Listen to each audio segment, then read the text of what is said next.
Welcome to HVAC Success Secrets Revealed, a show where we interview industry leaders and disruptors, revealing the success secrets to create and unleash the ultimate HVAC business. Now your hosts, Thaddeus and Evan.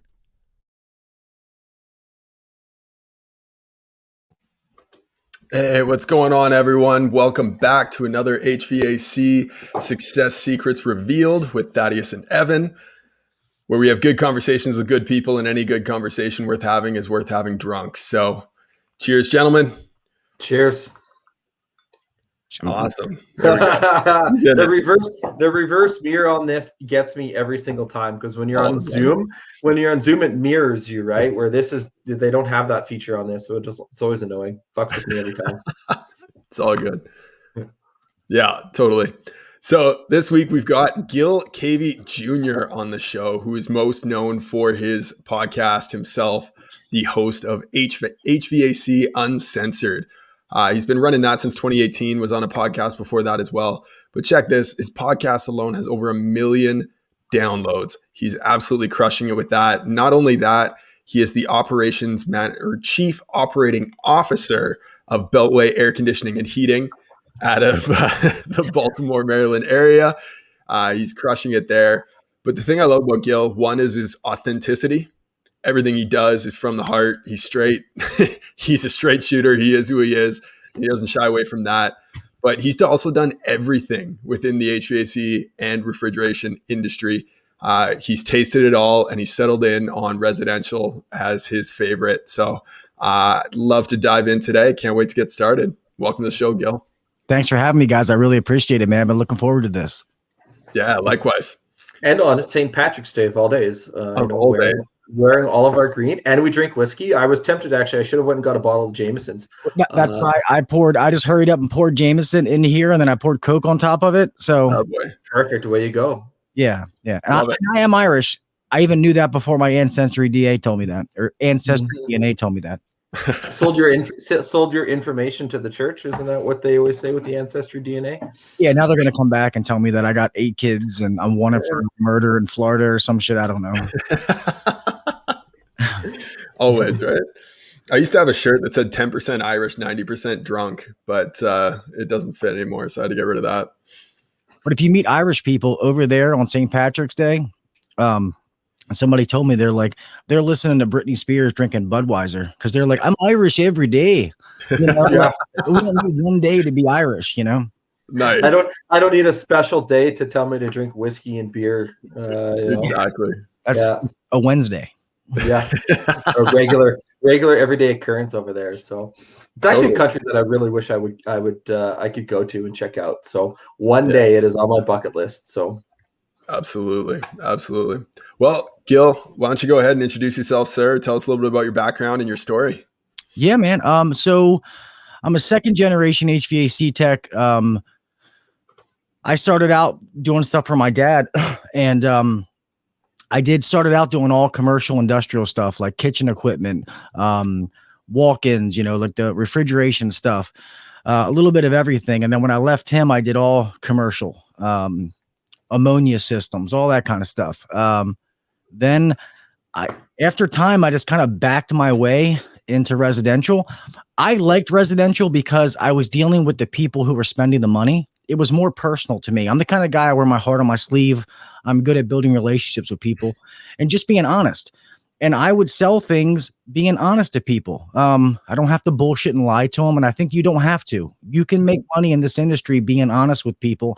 And most people, they want to buy, but they don't want to be sold. Yep. So you have to be able to get them to trust you and believe what you're saying. And I just loved building those relationships. Like I have customers that when I leave, people are like, oh, you signed a agreement. I'm like, I can't help it if people follow me. That's your fault, and I love that, people that know my kids' names. Like, it's just, I just love that aspect of it. Where in commercial, it's, some manager's pissed off because now the AC has got to get fixed and they're not going to get a bonus this month. What seems to be the problem? It's on the roof. Well, okay, I know that. So, yeah, that's just how I felt. And I've loved this industry, and then I wanted to be able to, and I don't know everything. I'm far from it. I still learn things every day, try to better myself. but then I love to give back. I started the podcast part of it, and it was awesome to be able to give back. Like, I'm not going to lie, it's great to monetarily to be able to make money to do it. But when you get emails and different things of people saying, oh my God, I did what you said, Gil, and then this happened for me. Or, hey, I just got a promotion. Or, hey, man, I did exactly what you said and I just sold this.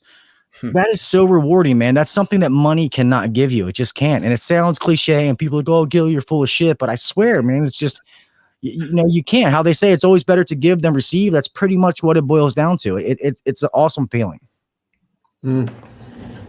Well, I like the part about make money by being honest. That's a huge thing. And if you can come across with honesty, I think it's what a Mark Twain quote: "If you only tell the truth, you never have to remember a thing in your life." And so just be a straight shooter. Yeah, well, where you go. Yeah, all these companies out there that selling techs. Oh, these guys are crooked. They're ripping people off, and it's like, not saying some of them don't, but what was ever being wrong with just being thorough and offering options? If the customer chooses to do that, then that's up to them. I mean, we're in the day and age of instant gratification. If something's out of warranty and it costs a couple $1,000s to fix, why not just put a new one in? I mean, let's just be honest. And not saying you have to force it or lie to them, but you give them that option. If they choose to do it, then hey, that's that's my job, to give them options and point them in the right direction. And I'm the expert to answer their questions. You got to know your craft. Too many people, they learn a little bit and then they try to bullshit the rest, and that's only going to take you so far. Yep. 100%. Well, and I've always been a big believer in the good, better, best model when doing pricing and quoting, right? You give them the option of these are the things that need to get done. In order for your equipment to run effectively, this is what needs to get done. This is what could get done because it's probably going to break down the next 6 months. This would be optimal and to get your machine running back to as good as new as it's going to get. Yeah. That's it, right? And now you pick, but it's the education approach, right? There's no high pressure in that.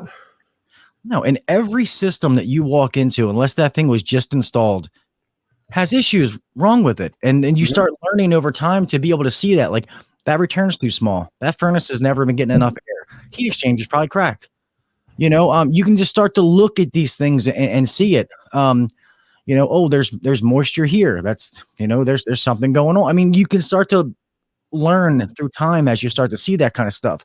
And then some people want to give too many options. Then you start getting, what they say, analysis paralysis. They start looking at too much stuff and don't decide. Confused customer always says no. Yep. And you have to be able to give, is it a safety? Like, this is unsafe to work. This is something that's good to do, but you don't necessarily have to do it. Just being honest about those things. And then, like, I always tell my guys, like, like maintenance contracts or PMs, they seem so stupid and, oh, why do we do them? And all the things that you list, whether, now people have a 900 million point inspection. When you explain to the customer, you need to go over every single one of those. Because even though we think tightening those lugs on the contactor is not important, it is. Explain that, add the value into what you're doing. That's how people, want to spend that money. Because if you go out there twice a year, you act like you don't do anything. That's why they don't renew service contracts, Yeah, 100%. So with that, like with your techs, and this is a good thing for any owner really that wants to help their guys be more efficient communicators with their customers, which is a big thing. So what are some things that you would say would be a good thing to teach a guy to say, hey, okay, well, we're here, we're doing our maintenance agreement. How are you going to, I guess, connect with the customer when you're doing that? Well, first thing I would say is build a system for your company that every PM is done the same exact way. Not Steve does it one way, Tommy does it his way. No, this is the way that we do, like at Beltway. This is the way that we do PMs. I'll list it out for you. Exactly how we do it. Get them to do it. Practice in the shop. Do it so many times that you get so confident in what you're doing. that when you get in front of the customer, you oh, bam, bam, bam, taking this off. Because what happens is a lot of guys, they start doing something, they're not sure what they're doing. Then the customer starts to talk to them. Now they feel pressured, and it's like, I gotta clean. Oh shit, what was it gonna do again? They have to build that confidence. They're an 18-year-old trying to pick up a girl at the bar. Exactly. So, and I've seen it with a lot of guys, they're young and they know what they're doing, but they're not confident. And then when the customer starts talking to them, now they feel pressured. So get them confident in doing that PM. Take that motherfucker apart, pull the heat exchanger out, sit it on the floor. Show the customer everything. And the best thing you can ever hear from a customer is nobody's ever done that before. That's what I say at the end of every podcast. Set yourself apart. When they make a comment saying nobody's ever done that before, you just set yourself apart from the next guy. So it's plus there's friends of mine, like the heat exchanger experts. You take their kind of class and you realize how many systems out there are cracked and you just have no idea. They don't show any signs. It's really education and building the confidence. Like I said, like kind of like McDonald's. You make that cheeseburger, 2 pumps of mustard, 1 pump of, ketchup. I mean, anybody can do it because they lay it out into a system. That's why a Big Mac on the East Coast is the same as a Big Mac in China. You want to do the same system. It's the same thing. Yeah. Although different levels of salt. Yeah. This is completely squirrel. Like Doritos, for example. Doritos Doritos nacho cheese taste different in different parts of even North America.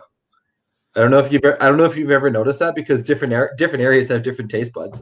But the idea behind what you're talking about is it's all the same, right? The human psychology component of things and having those conversations is always the same. So when you build that system out, for your PMs, and having it replicatable is a huge thing that I think a lot of businesses fail to do. They don't have their SOPs or standard operating procedures to help grow their business. And you're like my role within our company is also head of ops, and so like you being head of ops also is you're speaking my language, but it's a key thing to be able to have that on there. I want to ask the question. We're kind of talking a little bit about success and SOPs and such. So what does, and this is such an ambiguous question, because I asked this to somebody once and they're like, well, I don't know, what does success mean to you? I'm like, well, I don't know. Like every guy is different, right? So what does success mean to you? To me, being a father of 4, married, it's having time to be able to enjoy life. That's success to me. I don't really care what other people think about me, so to speak. I mean, financially being able to do things is good, to not have a headache, whether you can do stuff. But I want to be able to get to the point where we all only have so much time here. You know what I mean? So I want to be able to enjoy the time I have with my family. So whatever I can do to be able to get me to that point,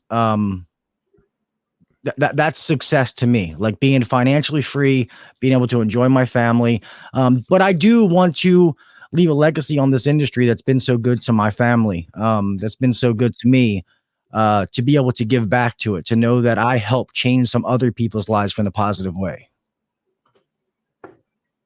Oh, I love that. Being able to add value, right? Like that's the thing that I see in you. I mean, you already mentioned it as well, just being able to add more value than anyone else can possibly expect of you. And then when you get those little texts and things like that, then that's always fun too. But that's not what you're doing it for. You're doing it just to give, right? So let me ask you this, a little bit of a different spin, but as the ops manager, and this is because you just started with Beltway not long ago, right? It's been a year? Little less than a year. Yeah. I was with a company for like 12, 13 years. Yeah, totally. They've been around for a while. They brought you in. So what are some things that you have stopped doing, have started doing, and things that you really like that were going really well that you just wanted to continue? You mean like from the other company to here, or? No, that was already happening in Beltway, because Beltway is doing really, really well, right? Yeah. You guys are doing really well, and you're doing a lot of really great things. So I'm just curious on that front, like start, stop, keep. What are some things that are working well? What are some things that you saw that you needed to stop because they weren't going well? And what are some things you need to change? I would say there was a lot more. there was a lot of good things, and it was just being able to make those things scalable, to be able to grow. The culture that Ryan has built here, Ryan Grimes, who is my partner, he's the owner. We say partner because we're friends. He's the owner of this company. The culture he's built, it's more about, like, all of these technicians are paid well. They love coming to work every day. Like, most people have, a customer first business. Well, we're a technician first business. Okay. When our technicians are happy, guess what? They take care of the customer. They all come in. I don't want to walk on a job and they get their buttholes so tight that they can't work. I want them to know, and also to see me work, to know that I would never ask them to do anything that I wouldn't do myself. So I came in here. I obviously had to build the relationships. The culture is amazing. So I wanted to build off of that. Cause to be honest, I've never worked anywhere with a culture like this. It's always been, I'm the boss. You do what the fuck I tell you, or you don't work here anymore. It's that simple. It's, you work, you start at 8, you end whenever the calls stop, but here it's like, why do they got to be at the call at 8? If this guy's okay with starting at 10 and working until 8, I don't give a shit. As long as he gets his calls done in a timely fashion and the communication is good. One thing when I did come here, and as big as Beltway as revenue as they've done, they were remote. Like, we didn't even have an office, a shop. Like, we just got an office like a couple of weeks ago. And that was something that I put down. It was like, we have to have this. We got to be in the same place to be able to. I feed off other people. We feed off each other, ideas, emotions, see what happens. And this has been great. And it's really going to lead to the future of what we're trying to do. But other than that, and I told Ryan, I said, you're too nice to the guys. We got to pull back a little bit, man. Start cracking the whip a little bit more. But yeah, it's been amazing. I mean, and there's a lot of, like I said, culture and the way it works. Somebody who's been in the trade as long as I have, I didn't know that there were companies like this. And that's just the God's honest truth. And I'm just really happy to be a part of it, to be a part of what this thing is going to do, because I know it's only going to get bigger from here. No, and 100%, like the people first. I remember one of my previous jobs, I was in the passenger elevator industry, and I literally came in and I was trying to do some good, in donating some stuff and time and money. And my boss literally looked at me. He said, "What do you think the shareholders are going to say to you wanting to donate all that?" And I'm like, I don't give a fuck what the shareholders think, because they don't pay my bills. The customers do. But if you aren't treating the customers right, you have to treat your people right first, because they're going to be the ones that are going to treat your customers right. And if your customers are right, guess what? Your shareholders are happy. And in that order, because your people are your biggest asset. People think that your customers are. No, it's your people, because without them, you're not going to have that success, right? So I do want to, since you touched about it, on the company, in terms of like, that you didn't realize that the company was like, you just recently recorded a video, your last show that you did solo, on that, and it was a very touchy subject, and it was a very emotional subject. And I listened to that. I was like, wow, that was some powerful shit that you just dropped in that, because you opened it all up, right? So the big thing that I have is and this is a long conversation, I think, but how can we be stronger together? Because there's a lot of I'm trying to find the appropriate word in this. I guess hate, not hate, but jadedness, rough and gruff, the blue collar side of that. How can we be stronger together to help change that mold and bring in a new era behind that, and bring it into the 2021 now, right? So what are some things that you can see to be able to create that different culture as an industry, not as a company, but as an industry as a whole? Well, it's that, we have that, excuse my language, the dick measuring contest. Everybody's always trying to be better than the next guy. It's, I know more than you. And for what? You guys are never going to see each other. Like, who cares? Like, we all go through some of the same things. We see what's going on in the industry, whether it's bad or it's good. we need to have open dialogue between everybody that you can talk to make things better. Our industry as a whole, like when you watch these shows on TV and they'll do 6 technicians and they'll see if they're ripping people off and every one of them is fucking lying. Like that doesn't say good about our industry. And we know that's not how everybody is. So when somebody posts a picture, I want it to be rather than, oh my God, you fucking screw up. Well, oh my God, why didn't you do this? Why didn't you do that? Coming from the same person who never shares any pictures of his work, he's just on there barking. I don't want people to be afraid, pass that knowledge down. All of us learn from somebody, instead see that picture and go, hey man, it looks good, but next time, why don't you try this? Like, or I would do it this way, give people opinions and then to talk about stuff. Like, so many people are open about, which I won't go too far into unless you want to, is the HVAC like NAAA meeting, because it's now you're taking one topic and you're narrowing it down even a little bit more. Right. Rather than having a bunch of people that have a certain issue, now we have a dedicated trade of people who have an issue. So people got to stop having like their back and thinking it's me against the world kind of mentality. We all do the same thing. We can all help each other, discuss topics when it comes to refrigerants, dumb stuff. If we voice our opinion to some of these big companies, like this brand, their furnaces, they keep messing up and doing this. Well, if you got a couple of million techs who say, hey, this is a problem, guess what? Now that manufacturer might listen. Yep. Just power and numbers, that kind of thing. And I guess people don't see it that way. That was kind of the roundabout answer. Sorry about that.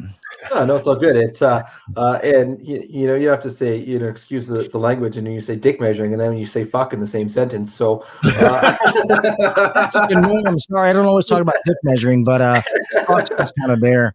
It happens. But but you are right. And having the power in numbers, is a big thing. And I will say this, and you'd mentioned about, in terms of like the mental health, capacity things, the anxiety, component of things, on that anytime anybody ever wants to have a conversation with you, you'll be there for them.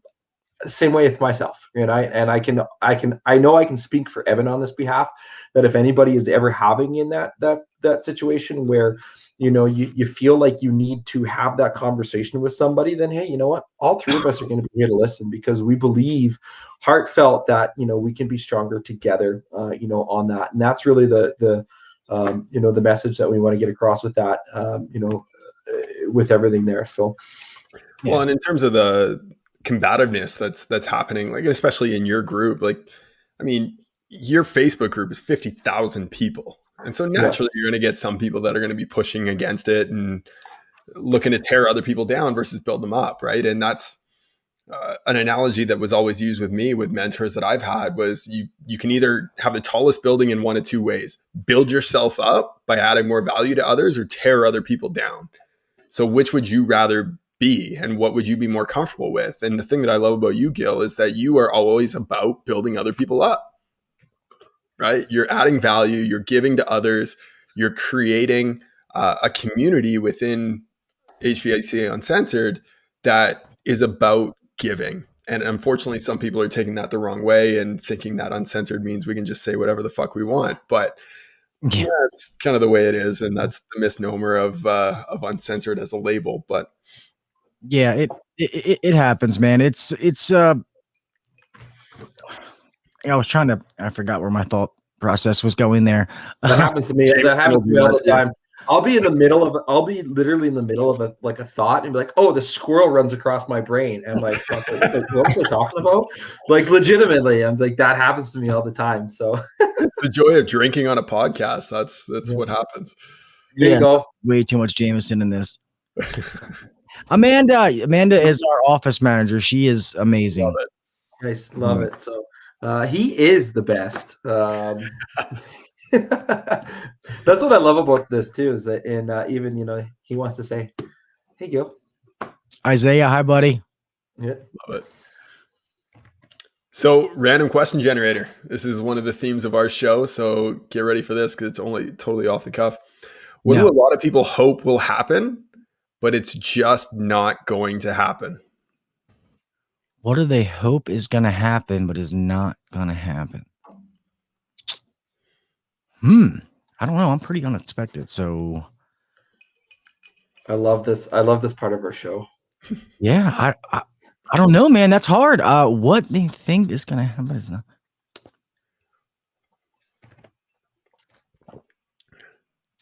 I'm never gonna stop doing the podcast. So matter even if I missed an episode or something, and you think, hey, man, maybe Gil's not gonna podcast. Guess what? I'm not fucking going anywhere. So that's the only thing I can think. Love it.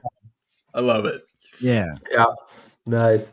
No matter what happens, you're always going to have to hear the sound of his voice. That deep, throaty bass through that microphone. I might even start saying bald head more.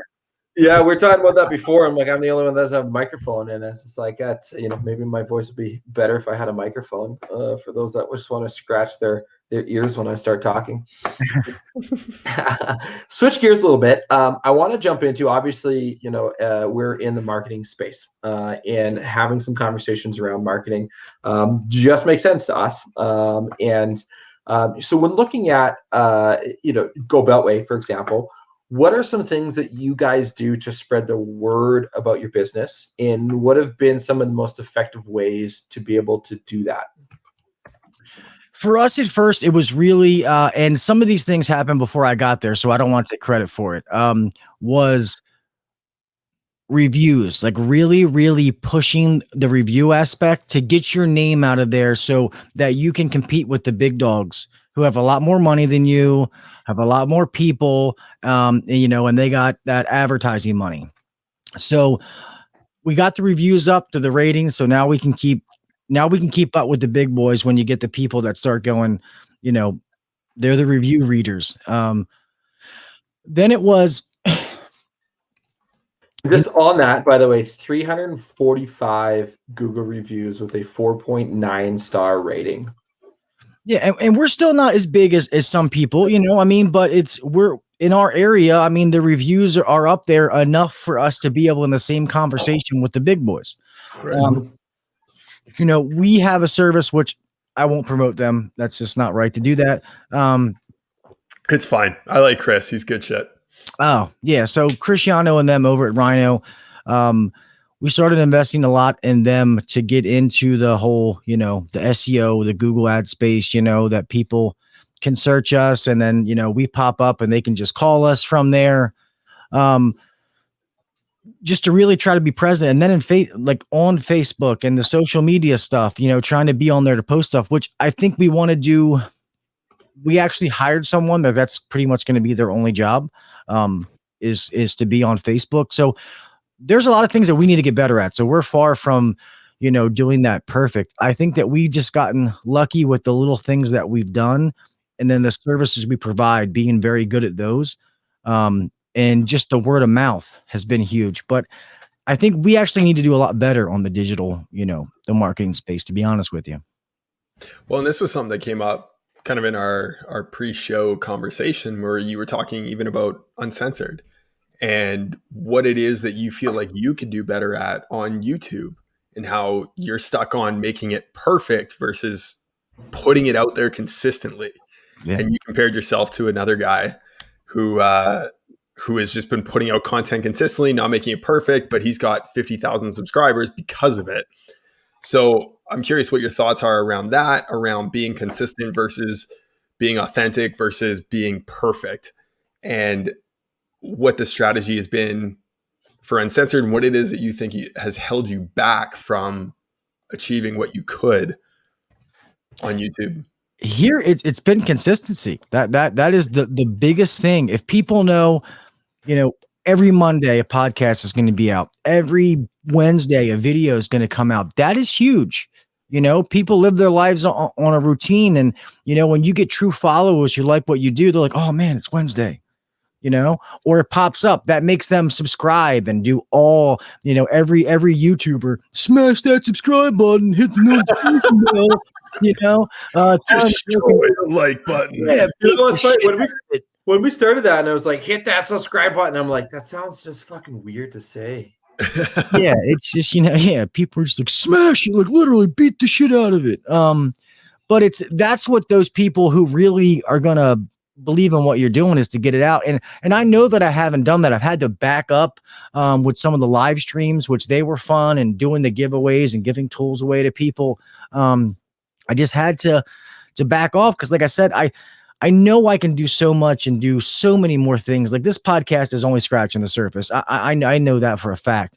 But like I said, it's always going to be family, work, podcast. That's just the natural order of what it has to be. But hopefully, me as a man, I can, try to help evaluate some things, cut some things out to be able to keep everything in order, in line, but to be able to create some more time to be able to do this, to put some more, resources towards it. Because, I don't want it to just, at some point, I don't want it to just be something that I do just to do it. Like, I'm the kind of person, if I can't do something with 100% and everything that I have, then I don't want to do it.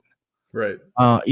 So, which I'll never stop this. So, I mean, it'll never go, it would never go backwards. So the podcast would be out every week. There's been a few weeks here just catching up on some things outside. But I want to take it to the next level as far as getting the video podcast out there, getting the YouTube channel going. And I don't want it to be broken promises, because I've been going to do it a couple of times and never did. So now I tell people when it happens, it happens. I'm not going to tell you when it happens, because I don't want to feel like I'm lying to you, because I take that personally, to myself, like, the hell, Gil, Totally.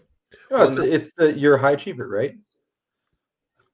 And I want things to be perfect. Like, in my mind, I'm a perfectionist. I'm OCD. Like, it's just, so. And you know what? I will tell you, Gil, though, like, one of the sayings that I live by is give up being perfect for being authentic. And I'll never forget one of the lives that you did was just showing off the Beltway wrap on your truck.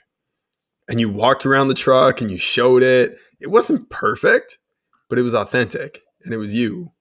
Yeah. Right. And that's one of the things that I think a lot of guys get in their way. And honestly, one of the reasons why we don't do social media management, we don't do posts for people, is because we want you to be authentic. So we will coach you on it. We will provide feedback on it, but we won't do it for you. Why? Because it's better to be authentic and be real and tell who you are, even if it looks shitty, but it's real. People love that more than the perfectly designed stock photo post. Random picture of somebody petting a dog. Yeah. Woman here. I saw that in an ad. Somebody's ad popped up on my profile photo and had nothing to do with a dog. And it was literally dog took up, like, okay, yeah, one could argue it caught my attention because it was somebody sitting there with a dog. Like, what the fuck does your dog have to do with your coaching program? Like, I'm dead serious. What the fuck does your dog have to do with your coaching program? It doesn't have anything to do with that. But anyways, to back up to the authentic part, I mean, that's one of the reasons why we go live with our show. We could easily record it. And this is no knock on anybody else's podcasts either, for that matter. It's just, this is our choice, is to go live with the show on Facebook. And that's our podcast. I told you earlier, I'm like, we hate editing our show. So we don't edit it. That's why we go live with it. And we've put all these parameters in place to just one and done.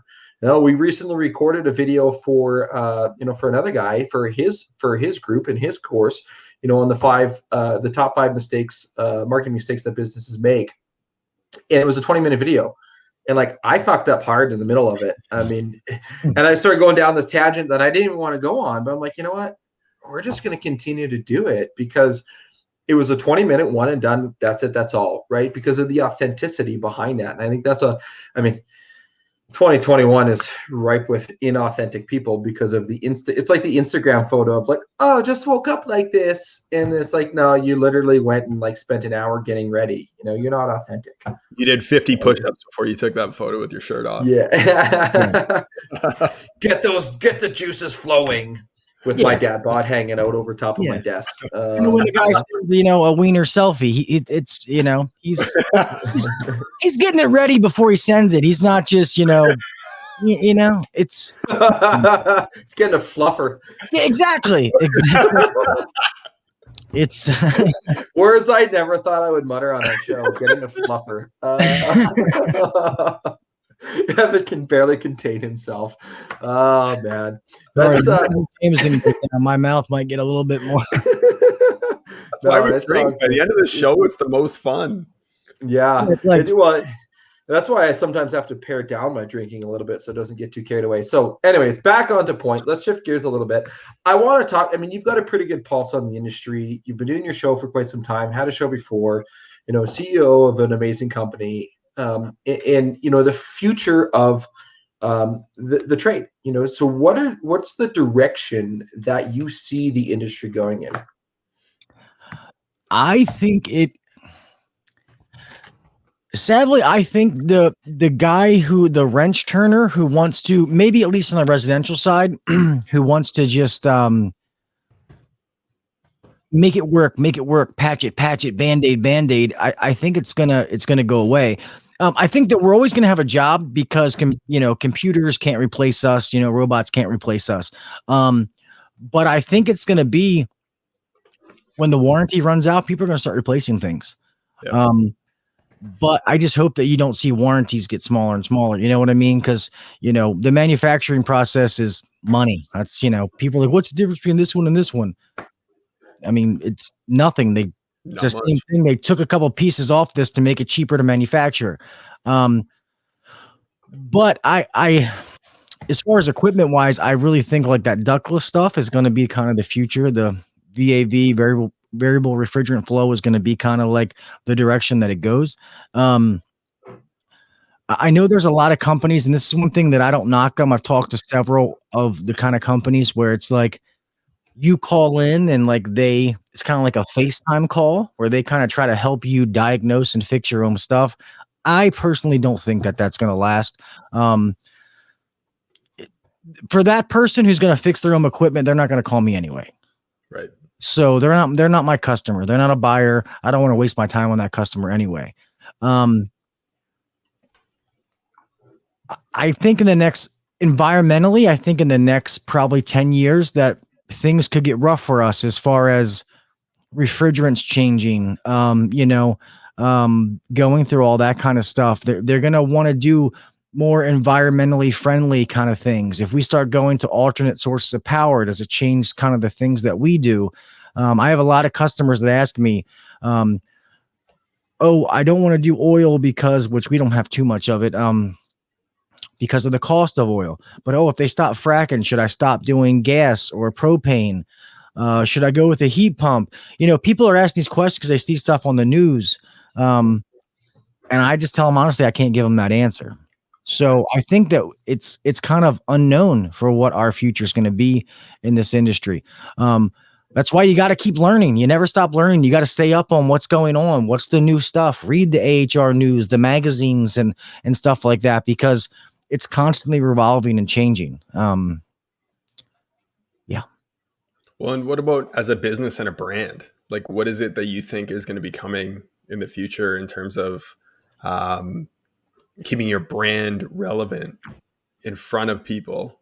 Because one of the things that I see is the emergence of home devices, Google Home, Alexa, right? That idea of being able to ask hey, Alexa, I need my furnace repaired. Who should I call? So that's where, your reviews and where you're at as far as, on Google or different places. If you're, the days of the yellow pages in the phone book are over. So, furnace repair. Yeah. So if you don't have that digital presence, then good luck. Because I agree. That's how it's going to happen. It's going to be, hey, Alexa, set me a dentist appointment. Hey, Alexa, I need to get my furnace repaired. Set an appointment where it's just going to slowly go into our system and just give us their information, that kind of deal. The other thing is I don't want to backtrack, but also I think moving forward, if you're a business owner in this industry, no matter what business, if you haven't learned anything from COVID, is you better be prepared for the unexpected. Oh, shit. Okay? Because the economy is going to crash again. I mean, the housing market's going to crash again. If you think it's not, you're a moron. It's going to happen. Ups and downs. It goes cyclical. Yeah. So you need to have a backup plan. You need to know where your resources are going, what's bringing the most ROI back in. Like a guy asked in a Facebook group today, should I do new construction? You can do it, but it better be a small percentage. Because I can't tell you how many guys in 2008 who were rolling in the dough until the housing market crashed and they lost their ass and closed the doors. You need to know that you have money in the bank. Another virus pops up, or whatever it is. You need to be prepared for that because it could happen again. Nobody knew that COVID was going to last. When it first hit, it's like, a couple of weeks. Nobody thought it was going to be years and go through different presidencies and all that kind of stuff. So you got to be prepared for that. Because if you made it through the first time, and a lot of people almost didn't make it, who's to say you're going to make it a second time?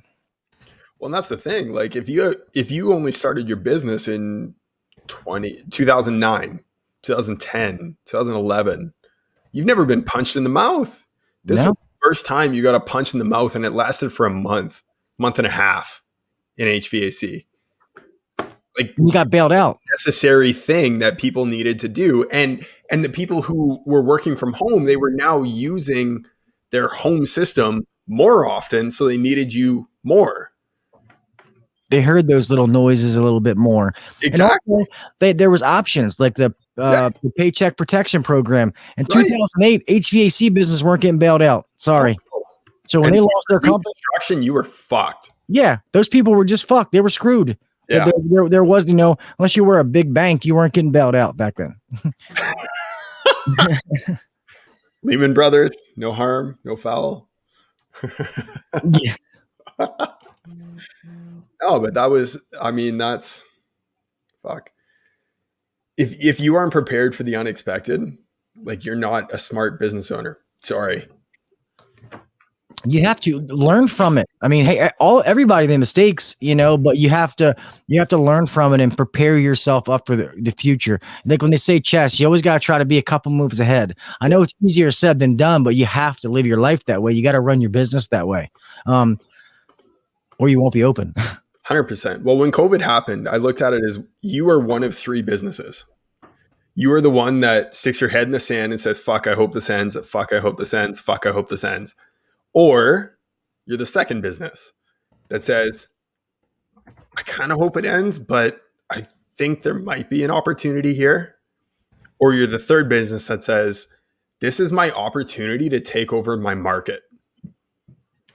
And you dominate the market by building brand and adding more value than anyone else could possibly expect of you.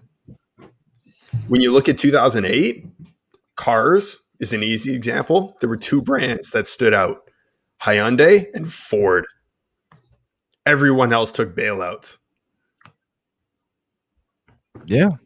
Right? Like COVID was a second opportunity for brands to take market where others pulled back, let go of staff, let go of good techs. It was an opportunity for brands to step in and say, how can we take the market here? So, yeah. Everything's an opportunity. You just got to find out what it is. You got to put that spin on it. And the other thing is people don't realize during recessions, millionaires are made. Mm-hmm. More millionaires are made during a recession than they are of when times are good. It's counterintuitive. Yeah. When others are fearful, be greedy. Right. This is the old Warren Buffett thing. When others are greedy, be fearful. Be fearful. There's the whiskey. Well, and it's not only that, but like the reason that more millionaires made is because there's more problems to solve.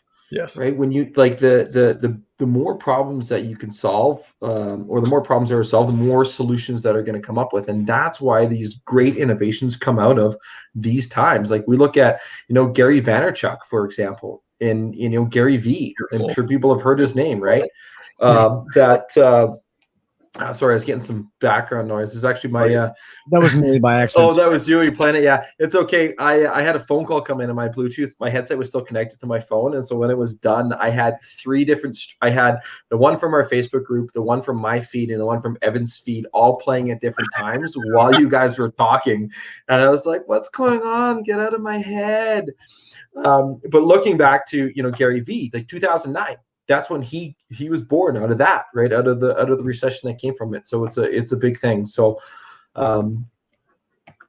forgot where there's my squirrel. I was like, yeah, I got this great thing and I'm going to lead this into another and segue into another great topic. And I completely forgot the topic that I was going to segue that into. So I just pictured myself with long flowing hair, but, well, actually, maybe if you meditate enough, it will happen. Yeah, I was reading that. That's my friend. No, it's just the white balance on this, you prick. So for those that are listening later, the comment that I threw up was his buddy man says, "I see Gilbert hitting the tanning bed." So now he's turned his light off. He's like, "Fuck you! I'm just going to turn the light off." There you go. There you go. I don't know. You still look dark compared to two Canadians. So yeah, we're coming out of our winter season, and we're just white as ghosts. Still hibernating. Yeah, just starting to wake up. Now our beers come from inside to going to outside. So talking, I guess that, I mean, I can kind of segue this into my next part. When we talk about Canada in the wintertime, obviously, there's some trying to keep your mind right to be able to enjoy the summertime there. It's, it's a thing for us. But in terms of business, moving it forward, mindset. And I know you're talking about this on your last podcast that you guys did, the mindset, right? And its mindset is everything. So what are some things that you've done to help keep a positive mindset and to get rid of negativity in your life to propel your business forward? I've struggled with this, to be honest. This has been something where like I said on my podcast, no matter what I did or how good I've done, whether it's financially or whatever, it never felt like enough. I've always pushed myself. Like, I don't ever get satisfied with meeting a goal or a task. It's okay. On to the next one.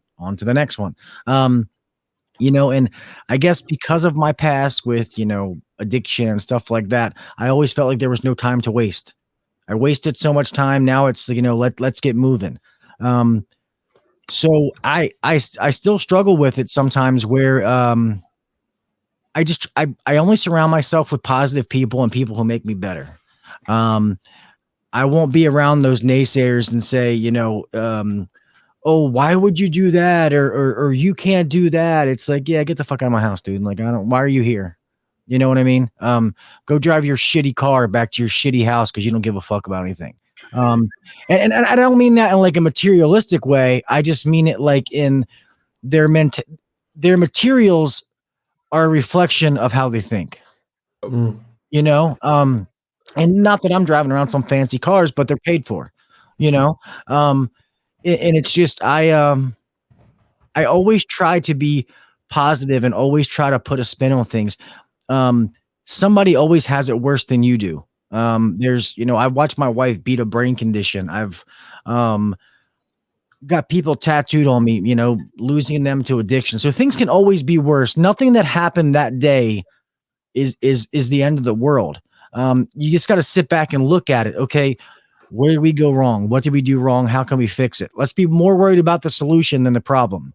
Problem already happened. Okay, how are we going to fix it?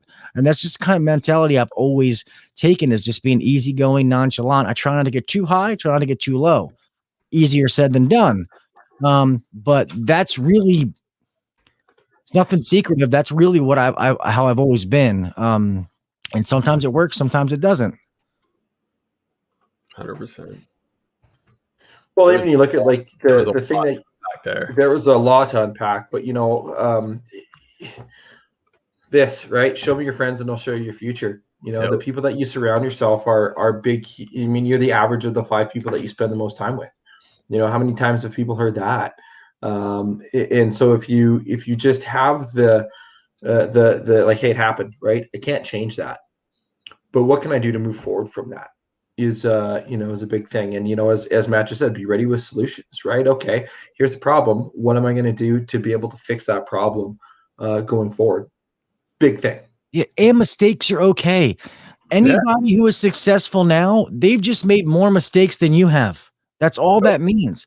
That's what one of the old guys said that worked with my dad when I first got in here. He was like, Gil, the only difference between me and you is I've made a shit ton more mistakes than you have. Yep. You know, it's not about whether you make mistakes or not. It's about whether you keep making the same mistakes. Yep. Make a mistake, learn, keep making new mistakes. That's how we grow. That's how we get better at things. That's just being human. Nobody is perfect. Like even some of the I tell a lot of people on the Facebook groups and stuff you see where, and I'm friends with a lot of these guys, but they show all the good stuff. And I'm like, show people your struggles, that you're human. Make them realize that, yeah, you have all this, but you also had to go through all this bullshit to be able to get there too. It wasn't all hunky-dory and sunshine and rainbows. It's just what they say. Nothing in life worth having is easy. It's just not. Totally. Well, and that's a couple of things that I live by. There's no such thing as failure. There's only feedback, right? The only failure is in not learning. And one of the things I told my client today, we just brought on a new client. And I said, hey, look, we are going to fail month one in your Google ad campaign. We're just going to fail intelligently. Yeah. It's not that we're going to fail any less than you are. We just know what we're doing. So we're going to test how your business and your market works in this platform. That's it. Love what you said about let's be worried about the solution and not the problem. And here's the reality. Anyone that's listening to this call, you are in the 1%. This last election in the US was... Sorry. Doesn't like politics, ladies and gentlemen. Not like politics. It's just our election was a shit show. But go ahead. Oh, it absolutely was a shit show. But everyone jumped on. Let's tax the 1%. Let's tax the high income earners. Here's the reality: everyone listening to this show is in the 1% of the world.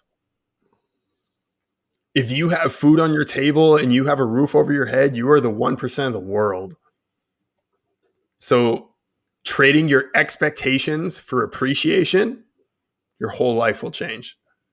Yeah. Well, everybody in the United States is, getting their stimulus check, their free money this week. First of all, realize nothing in life is free. Your grandchildren are going to be paying this money back. Everyone will be paying this money back 3 times fold in 3 years. Nothing's free. They're already paying it in gas prices.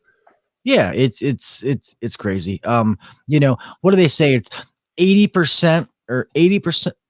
Is it 80 something percent of people live week to week? Yep. So it's just when we've gotten to the world where people look on Facebook and it's, half of what you see is lies, so it's lies, bullshit, and a little bit of truth behind it. Oh, look at me in my house, and oh, look at my brand new car, or man, we're doing so good. And then you see the person, it's like, look that good to me, it's all about this false image that we have to portray to people. And I've always said I'm the same asshole, whether I'm on this microphone, whether you meet me in person, I'm always the same person. I don't care what people think about me. As long as my family is happy with, bills are paid, we can go on vacation and stuff like that, I'm happy. Okay. I don't need to keep up with the Joneses. I don't care what other people think I have or, stuff like it doesn't matter. It's just, we're in that whole mentality. It's got to keep up with the Facebook image or the Instagram image. And it's just, money will never make you happy. Okay. If you were a miserable fuck broke, you're going to be a miserable fuck rich. That's pretty much what it comes down to. Well, money is probably going to end up going to be broke because if you inherit, why do you think the majority of people that win the lotto end up going bankrupt within, 2 to 3 years again? Because they don't understand the concept of what they need to do with it, right? They're going to go buy all these nice shiny objects, these nice shiny things. Well, guess what? When you have a $1 million plus home and you have 4 cars that are worth $150,000 each, you got bills, you got insurance, like you've got things to pay on that. And if you just go and blow your wad, it's just not going to work. And that's why, I know the Canadian statistic is 55% of Canadians are within 2 weeks of not being able to afford their bills. So they're living check to check. And that's a scary thing when you look at everything else that's happening on that. So, yeah. Most people are like you. Sadly, if you think about that, everybody thinks, oh, it's poor me. Well, probably not. Most of the people in your neighborhood they're doing the same thing as you. Like me, if I win $1 million, I'm thinking, how can I turn this into 10? Yep. You know, that's my thought. Not like, man, I'm gonna buy a car. I'm gonna do this. I'm like, man, how can I take this $1 million, turn it to 10? Take that 10 and turn it into 100. That's just how my mind works, you know. Compounding interest. This from my wife. Yeah. Matt, I love this. Success is rented and rent is due every day. The Rock has a shirt saying rent's due, and I love the shirt, that, because it is like, that's really, I mean, you got to continue to work hard and go after it. So, as we, start to wrap things up, and by no means are we done. I mean, I'm sure we can continue to talk and talk and talk and talk. However, Evan looks like he's out of whiskey. So he's like, I got the bottle beside him. So I do love this question, and it usually sparks some more conversation. What is one question that you wished people would ask you more, but don't? So what is one question that you wished people would ask you more, but don't?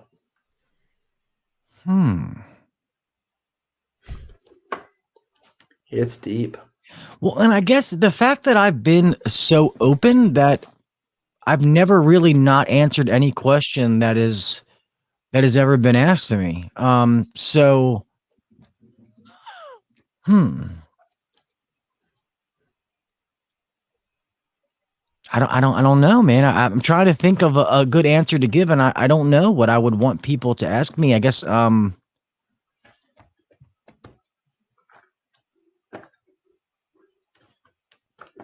am I happy? Am I fulfilled? You know what I mean? Like, I guess I'm trying to tie into the whole, like how I always come off as I'm happy. I'm a positive person, but that doesn't mean that I don't have my own demons, my own things that I deal with. So that's why I went on the thing that I said, because, looking from the outside, looking in, people are like, oh, Gil bought this, man, it must be nice and blah, blah, blah. And it's like, that doesn't mean shit, like that doesn't mean anything, I mean, obviously I'm a positive person. I'm going to come on, if I do a video and share it on Facebook, I want it to be positive and upbeat. I want somebody to watch that and to bring a smile to their face or lift their day up. But I also want to be honest and share about the bad things. So I want people to know there's no question that they can ask me, there's nothing that I won't answer. You might not like the answer I give you, but I'll answer it. And it is what it is. I also want people to know that nothing, and not to try to put some kind of black plague twist on this, but nothing is ever bad enough for you to take your own life or nothing like that. You know what I mean? Like, no matter what it is, talk to somebody, get it out there, no matter who it is, if it's a stranger, whatever, talk to the bum on the corner. Anybody's willing to listen to you. But it's not as bad as you think it is. No, and that's actually, I remember my father had this conversation with me. I don't remember how old I was, mid-teens maybe. And a distant family relative had actually committed suicide, roughly the same age as myself. And, my dad had the tough conversation at that time. And I can only imagine, now being older, and how I actually can see that, unfolding as a parent to a kid, to have this conversation.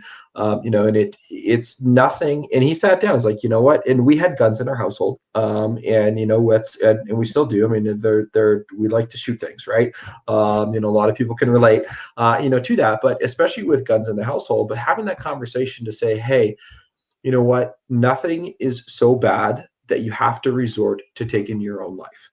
There's always going to be somebody here to listen to you in our household, whether that's me, whether that's your mother, or reaching out and saying, hey, I need somebody to talk to. I don't want to talk to you, Dad. Fuck off. But I want to talk to somebody about something, right? And that was a big thing. And that has stuck with me now, 20 years, even, 25 years, to be able to have that. It's just, talk about it. It's okay to have those conversations. It's okay to be not okay. Yeah. Especially when you think, as a male, right? We're supposed to have all of our shit together, and be the rock in things and be able to do those things. No, fuck that shit. That's a stigma of society, right? It's okay to not be okay. Yeah. And So don't live a lie. Because yes, because then one lie has got to cover up another lie. So as long as you're honest with yourself, then you can actually start to live a fulfilling life. Don't lie to people. Don't lie to yourself. exactly. Perfect. One last question. If you're a brand new HVAC business starting out in 2021, what are the top 3 things that they should do from a marketing perspective? Or one thing, it could be just one. I just went top 3. That's kind of where I went to. But if you're a brand new HVAC business starting out and you want to get to 7 figures, what are some things that they should do for marketing? The biggest thing, which people wouldn't think is marketing, is how you name your company. It's got to be, you got to think about the long term. Is it scalable? It's not, John Smith's Heating and Air. Think about if you took that company and dropped it in another state, would it succeed? Make sure that you have a some kind of digital presence. Make sure that you have a digital presence, and not just marketing. I would say is make sure that you have some kind of money, you have some way to back it. You have a plan, you have a brand that you're going to build, you have a digital presence, and know that the first couple of years of your business are probably going to be hard. You're not going to make as much as you were making as a technician. But if you set up those first foundation years properly, you'll make it back in the long run. If you think, I'm going to go start this business so I can be rich and I'm going to make more money than I made as a technician, it's not going to work out. And I guarantee within 2 years, your doors are closed. And don't be afraid to let someone that knows about a topic more than you take care of it for you. Don't try to wear all the hats if you don't have to. Like you guys, let somebody take care of your marketing who can handle it if you don't know what you're doing. Let somebody help you brand your company who that's what they do. Don't feel like you have to do it yourself. If you start a company, that's your baby. You're having a baby. I'm not going to, let some bum like, hey, you're going to watch my kid. I'll be back in like 20 minutes, man. You're not going to do that. It's the same with when you're building this. You're taking care of this baby and you have to watch it grow up, and you got to treat it like that. No, I love that. That's a great answer. Well, to wrap things up, obviously, thank you so much for taking the time out of your day to be on the show. Normally, we find a way to drop this in the middle of the show, so it's not at the very end of the show, but we didn't get a chance to drop it in there. So obviously, if you want to reach out and have a conversation, because we did talk a lot about, some of the more touchy-feely side of things, and that's 100% okay. If you ever want to reach out, HVAC Uncensored at gmail.com. Hopefully I spelled that right for those that are watching, HVAC Uncensored at gmail.com. Of course, if you want to watch their show or listen to their show, they facebook.com/HVAC Uncensored. And of course, you can always get their show on wherever you subscribe to your podcast. But if you want to go direct, HVAC Uncensored.libsyn, LIBSYN.com. If I said those way too fast, don't worry, we'll put those in the show notes at the very bottom. So thank you so much for your time today, Gil. It was a pleasure. We're going to definitely have to have you come on the show again in a future point in time to continue the conversation. So until next time, guys, happy St. Patrick's Day. If you are going to go out and have a little of a squirrely time with the whiskeys or the green beer or whatever, just don't drink and drive. I know we haven't said this and we haven't finished our show off on this in a while, but please do not do that, especially on a day like today.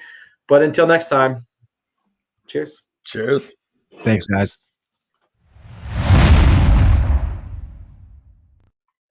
Hey, thanks for watching another episode of HVAC Success Secrets Revealed. Before you go, join our Facebook group, facebook.com/groups/HVAC Revealed. That URL one more time, facebook.com/groups/HVAC Revealed. The other thing, if you took one little golden nugget of information from this show, no matter how big, no matter how small, what we ask is you introduce this show to one person in your contacts list. That's it. That's all we ask. Introduce it to one person in your contacts list so they too can unleash the ultimate HVAC business. Until next time, cheers.